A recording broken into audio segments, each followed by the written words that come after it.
I've been hearing a lot of couples say to each other, you know, this is a you problem. This is not me. This is not a me problem. This is a you problem, and you need to go and sort your shit out. It's got nothing to do with me. Now, while there may be some truths to that, you are not primarily responsible for healing someone else's trauma. We totally get that. But when you marry someone, you're marrying their past, or you're choosing their past.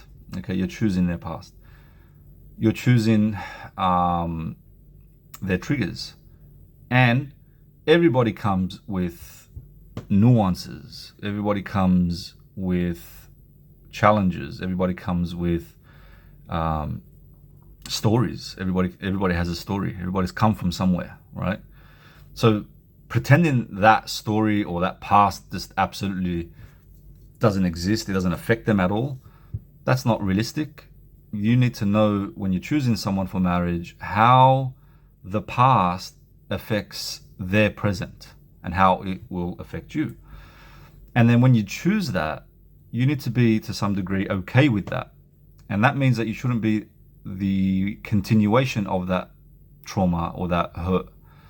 You need to be sensitive towards their traumas. You need to be sensitive towards what triggers them, and not throw it back in their face, right? This is, the most insensitive thing you can do is know someone's past and then use it against them when you're fighting, or if they had some sort of a past and they've sort of repented from that and they've changed from that, and then you want to bring that up all the time and throw it in their face, to show that they're not perfect, or to show that you have no responsibility in their trigger, if they may be triggered from your behavior.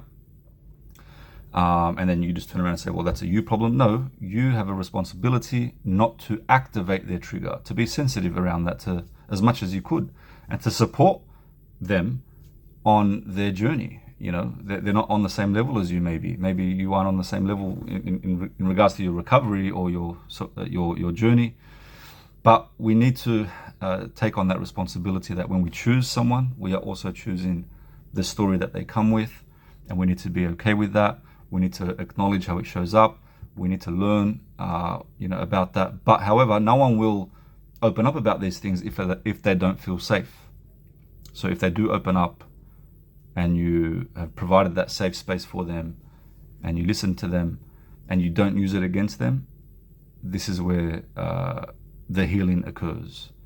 Healing can occur in relationships. Relationships can cure or heal a lot of traumas. I believe so. However, marriages can also be a continuation of that trauma if partners are not sensitive towards each other's triggers and traumas and their past. And this is not codependency, right? So codependency is expecting the partner to be fully responsible to heal your traumas. That's codependency, right? And then you got the other extreme, the other side of, well, your trauma's got nothing to do with me whatsoever. These are two extremes. We want some, for a healthy relationship, we want the middle path, somewhere in the middle, where yes, I'm not solely responsible to heal your traumas, but I do have a responsibility to be sensitive towards them. So when you choose a spouse, choose wisely. And for those that are already married, know that we all come with those stories, and that you have chosen your spouse's story. Learn how it comes up in the present, learn about it, learn how to be sensitive towards it, and learn how to be supportive. Learn how to not be a continuation of their trauma. Note that this does not include abusive relationships.